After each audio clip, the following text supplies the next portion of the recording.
The Reubenites and Gadites, who had very large herds and flocks, saw that the lands of Jazer and Gilead were suitable for livestock.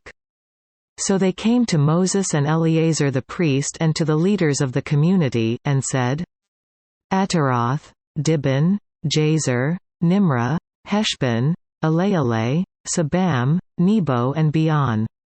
The land the Lord subdued before the people of Israel are suitable for livestock, and your servants have livestock.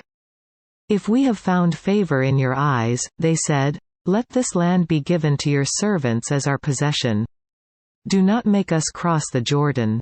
Moses said to the Gadites and Reubenites, shall your countrymen go to war while you sit here? Why do you discourage the Israelites from going over into the land the Lord has given them?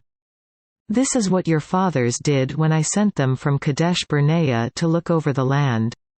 After they went up to the valley of Eshcol and viewed the land, they discouraged the Israelites from entering the land the Lord had given them. The Lord's anger was aroused that day and he swore this oath.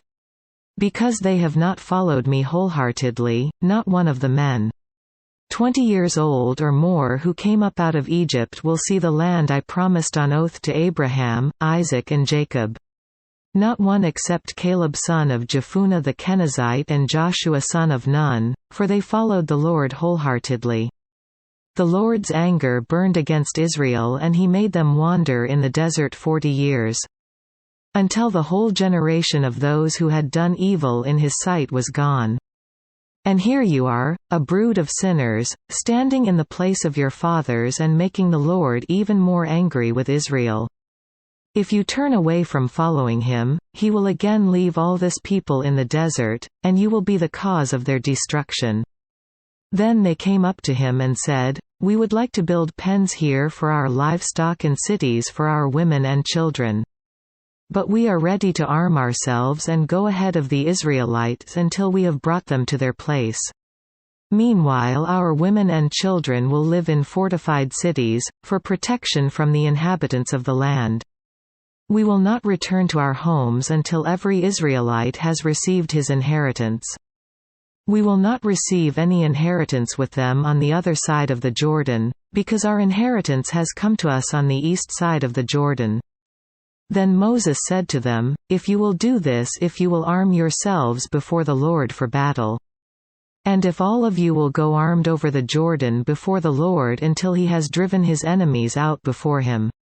Then when the land is subdued before the Lord, you may return and be free from your obligation to the Lord and to Israel.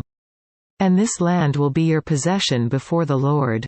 But if you fail to do this, you will be sinning against the Lord and you may be sure that your sin will find you out. Build cities for your women and children, and pens for your flocks, but do what you have promised. The Gadites and Reubenites said to Moses, we your servants will do as our Lord commands. Our children and wives, our flocks and herds will remain here in the cities of Gilead. But your servants, every man armed for battle, will cross over to fight before the Lord, just as our Lord says.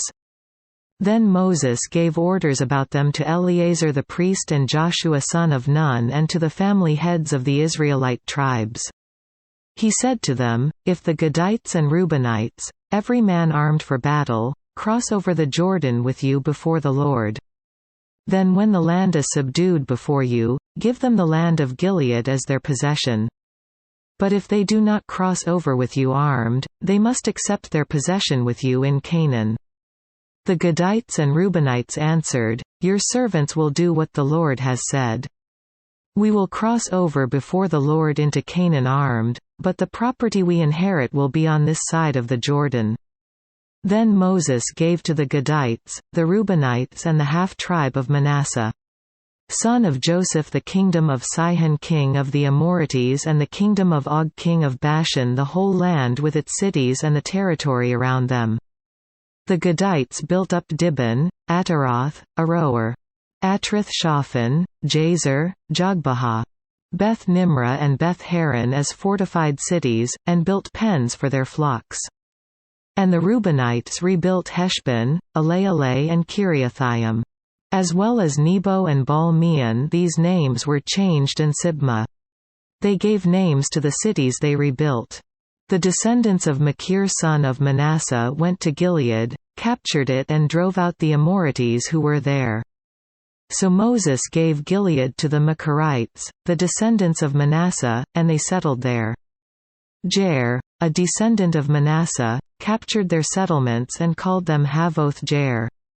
And Nobah captured Kenath and its surrounding settlements and called it Nobah after himself.